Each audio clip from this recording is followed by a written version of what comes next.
These are the last images of the beautiful young woman captured by security cameras outside a bar on the evening of May 6, 2011. That young woman was Emily Longley. She was out enjoying the night with her friends. And what happened to her that night? Let's take a closer look at the life of this young woman. On February the 22nd, 1994, Emily came into the world. In a hospital in London. They gave her to me to hold, and I held her in my arm, and her head was in my palm, and her feet were in the kind of crook of my elbow. Emily opened her eyes slowly, and we just sat there staring at each other. I just felt this love that I'd never felt for anything before. She was the first child born to young parents, Mark and Caroline Longley. Mark's friends used to tease him about becoming a father at just 26 years old. Right from the minute she was born, people commented on what a beautiful girl she was, and that continued throughout her life. She had beautiful blue eyes and this lovely blonde hair, and she was very natural looking. He felt completely unprepared for the role. He was present in the delivery room. When the nurse cleaned the newborn baby and placed her gently into his arms, he cradled her carefully. Her tiny head fit perfectly in the palm of his hand, and her little legs barely reached his elbow. She opened her eyes and looked at her father. In that moment, Mark knew that being a father would not be a problem for him at all. A few years later, the Longley family welcomed a second daughter, Hannah. The two blonde sisters adored each other and were the joy of their father's life. Mark believed that as long as he kept his daughters warm and safe, they would always know how deeply he loved them. The girls grew up surrounded by unconditional love. To the outside world, theirs looked like a complete and happy family. Mark Longley worked as a journalist for a local newspaper, and Caroline was a teacher. A bright future seemed to lie ahead for both daughters, exactly what every parent hopes for their children. In 2010, Emily flew to England to study at Brockenhurst College. She wanted to earn a business qualification and dreamed of becoming a model. In England, she lived with her grandparents in Bournemouth, a well-known seaside resort town along the English Channel in Dorset, near Poole. By the time Emily moved to England, her younger sister Hannah was still in school, and her parents, Mark and Caroline, had divorced but remained on friendly terms. When Emily was about 14, Caroline and I separated. That had a big effect on Emily. At 16 years old, Emily Longley was radiant, cheerful, and ambitious, with striking blonde beauty. Her looks helped her gain early success in modeling, while her charm and charisma made her stand out socially. She got a job at Topshop, which she really enjoyed. She was doing business at Brockenhurst. She was really blossoming. She was enjoying it.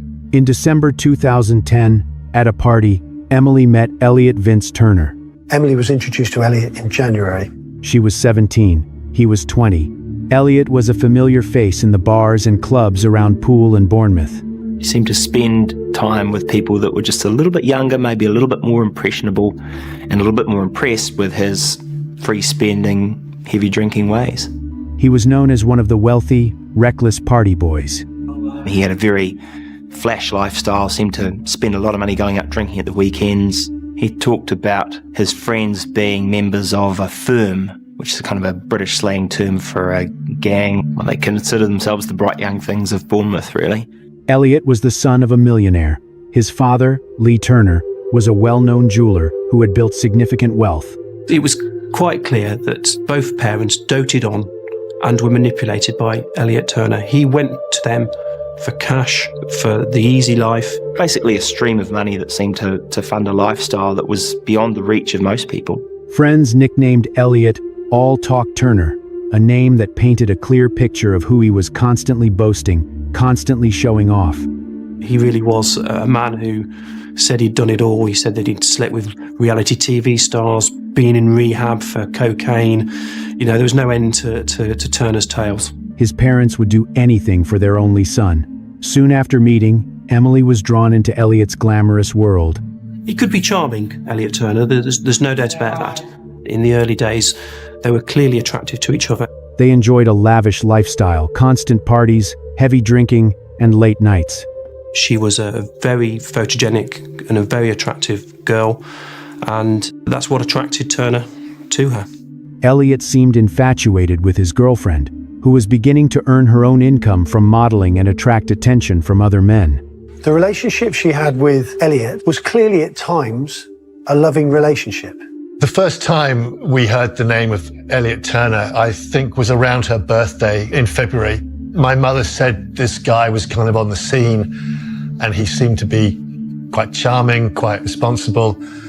I kind of asked Emily about him and she wasn't too forthcoming. He was just a guy she was seeing. And then my mother asked me if I was okay if they went away for the weekend together. And I spoke to Emily and they were going to the Isle of Man. And so I said, fine. But Elliot was deeply obsessive. His jealousy was intense and overwhelming. Within just 4 months, their relationship became a battlefield of arguments and conflict. People described him as threatening, aggressive, violent, controlling, and possessive. As the relationship progressed, Turner became increasingly controlling. He even threatened to kill Emily. In an emotional letter written just months before her death, Emily pleaded with him. She'd written him a note saying, I love you, but don't say you're going to kill me. Stop being so constantly aggressive to me. The picture that I drew of the relationship was that it was actually very violent. Like there were a number of instances where things had gotten violent between the two of them. And it was him being the perpetrator of that, him dominating over her. The dark reality of the relationship became clearer and clearer. Emily was disappointed, hurt, and afraid. But instead of ending, the relationship spiraled towards something far worse. In that turbulent relationship, Elliot's disturbing behavior and endless jealousy turned emotional abuse into something normal. If he disliked her outfit, he accused her of dressing like a prostitute. He hacked her Facebook account to monitor her messages and activities. He would show up unexpectedly to control her movements. He used anger and physical intimidation to frighten her. After repeated arguments and physical assaults, Emily began to fear for her life. He went from being verbally violent to Emily to being physically violent towards her, and there are accounts of him hitting her in a bar and holding her by her neck in a nightclub. She temporarily distanced herself and traveled to New Zealand to spend Easter with her family. Oh my God, the transformation was incredible. She came back to New Zealand at Easter, April 2011. She had left a gawky teenager and come back a young woman. She was happy, she was confident. It was the most wonderful holiday the Longley family had shared in a long time. Her parents, Hannah and Emily, laughing, walking together, enjoying each other's company, as if subconsciously sensing a farewell. When it was time to say goodbye, her father hugged her tightly. I was really sad to see her go, but I was also really happy that she was going back to a life that she seemed to be really enjoying. I was really proud of her. She promised to return in September to attend the Rugby World Cup. She went back. While still on the plane, she texted him. She texted me a text. She said, it was great to see you, which was the last communication we had on that trip. I'm so happy I got to see you. I love you. Their father-daughter bond had been special from the moment she was born. It was the last time her family would ever see Emily alive. She returned to England, determined to end her relationship with Elliot. It seemed pretty clear that Emily Longley was getting rid of this guy. Before she arrived back from New Zealand, Elliot had seen photos on social media of Emily modeling with 2 muscular, shirtless male models. Blinded by jealousy, he viewed Emily as kind of his possession. He was incredibly jealous. Clearly, these are controlling and coercive traits. He greeted her not with flowers, but with accusations and renewed arguments. On the evening of May 6, 2011, Emily went out with friends to a nightlife district. Security cameras recorded her entering a nightclub with them. Earlier that day, Elliot had hacked into her social media accounts again. He discovered messages from another man who had offered to buy Emily drinks if he saw her that night. Elliot flew into a rage. That night, at a bar, he spotted the man. Somehow, he obtained a sledgehammer and used it to threaten him, warning him to stay away from Emily or he would kill him. He'd even bragged that he'd killed her with a lump hammer, and then said it was just a joke. A heated argument erupted between Elliot and Emily. It ended when Emily threw a drink in his face. Turner shouted insults and threats of violence. He criticized her outfit, calling it revealing and comparing her to a prostitute. Even though they had broken up, he refused to let her go. Elliot had ruined her evening, so Emily decided to leave. But her ex-boyfriend followed her. One of his friends later heard him say, He was heard talking about how angry he was with Emily Longley and how he could kill her, and he'd do 10 years and get out and he'd still be a millionaire. So clearly he felt untouchable. Elliot caught up to Emily and persuaded her to come back to his house so they could talk more comfortably. Elliot lived with his parents. Perhaps because of that, Emily agreed, believing he would behave appropriately with his parents present. They'd gone out for the night. They had argued, but that there had been a make-up. Neighbors later saw them enter the house together. On the morning of Monday, the 7th of May, Elliot's mother, Anita Turner, called emergency services. She reported that she had found Emily, her son's girlfriend, unconscious in bed. Just tell me what's happened there, the main reason for the call. My son's friend is staying with us. This morning, I tried to wake both of them up, but the girl didn't wake up. We tried to wake her up. I don't know what it is. Right, now, is she breathing? No, I don't think she is. I need you to pull back the duvet for me and just look to see if you can see any signs of breathing. I tried to hold the pulse. No, I need you to put your face next to her mouth. Can you feel any breath? Can you see her chest going up and down? No. Anything round her neck? Anything around her neck? Oh, that's necklace. Necklace to be. No, she's got a necklace very tight. Very tight round her neck? Yes. How tight?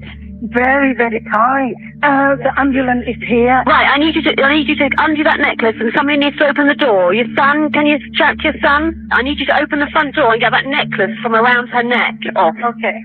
Now, do it now. we were informed that a 17-year-old had been found dead in her boyfriend's bed at an address in Bournemouth. Her boyfriend, Elliot Turner, aged 19 years, was also present, and Elliot's mother had contacted the emergency services. Anita, Elliot's mother, was originally from Indonesia and had moved to England to marry Lee Turner.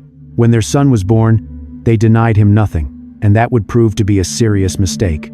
At around 9 o'clock that morning, before the ambulance arrived, Anita followed the emergency dispatcher's instructions and attempted to perform first aid on Emily.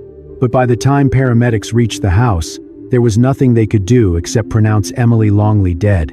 It was actually quite shocking. I arrived at the Turner's house at 12 noon on Monday the 7th. By the time I'd arrived at the house, the occupants had been taken out. The paramedics had left, and I entered this 4-bedroomed bungalow. The crime scene itself was a small bedroom. The scene in the bedroom was certainly not like a typical murder scene. The place was immaculate, and there was no sign of disturbance in the room. In the middle of the bedroom was a double bed, and on the double bed lay Emily Longley, dressed in denim shorts and a denim top. There was no trauma to her body. I did notice there was a slight mark on Emily's neck, consistent with a necklace being tight, but apart from that, she was presented immaculately. There was no sign of a fight or violence. Elliot had a couple of nicks on his arm and a slight bruise on his side. There was no obvious pieces of evidence.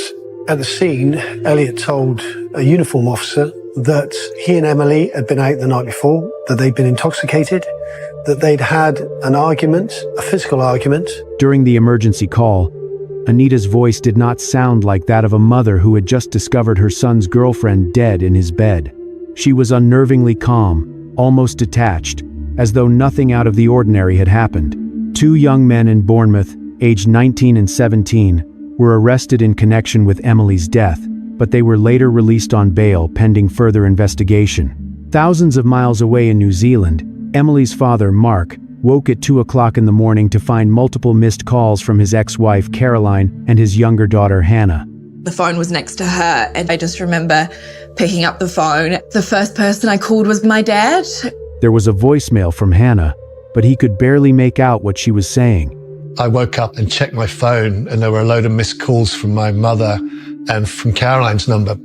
I listened to my answer machine, and I could just hear Caroline wailing in the background and Hannah asking me to call. So I called my mother, and my father answered. Seconds later, a police officer took the phone. Policeman said, we've got a body in the morgue, and we think it's your daughter. I just didn't believe that this girl who'd just been here a week before and was so full of life, I just didn't believe that she could be dead. Mark could not believe it. Mystery surrounds the death of a 17-year-old New Zealander found dead in Britain. Mark could not comprehend it. Just a week earlier, Emily had been sitting on his sofa, smiling, before boarding a plane back to England. We started reaching out to friends of both Emily and Elliot, and very early on we got a picture of quite a toxic relationship between them. During their 4-month relationship, Emily had decided to return to New Zealand to see her parents. Through the accounts of witnesses, we discovered that Elliot had seen footage from Facebook of her enjoying herself with friends, female and male friends, and he was extremely jealous. He had created this reality for himself that just clearly wasn't true. I left the following morning and made the drive to the airport, and we stopped for petrol, and I went to pay, and there was a newspaper stand, and the front page was just a picture of Emily. I almost threw up on the forecourt. It was like someone had whacked me in the stomach with a baseball bat just seeing this. When he flew to England, the grieving father still refused to accept that his daughter was gone. But this was not a nightmare. Losing their firstborn daughter was a devastating shock for Emily's parents. Police initially told them she had died in her sleep. That explanation made no sense. She was young and healthy. I didn't know what could cause a healthy 17-year-old girl to die. There is sudden death syndrome, which can strike in your teens. She could have taken something. She could have mixed a drink with something. Emily was a fit and healthy young lady at the start of her life. We know that Emily was socialising on Friday. Has anyone got any information on anything Emily may have taken on Friday night?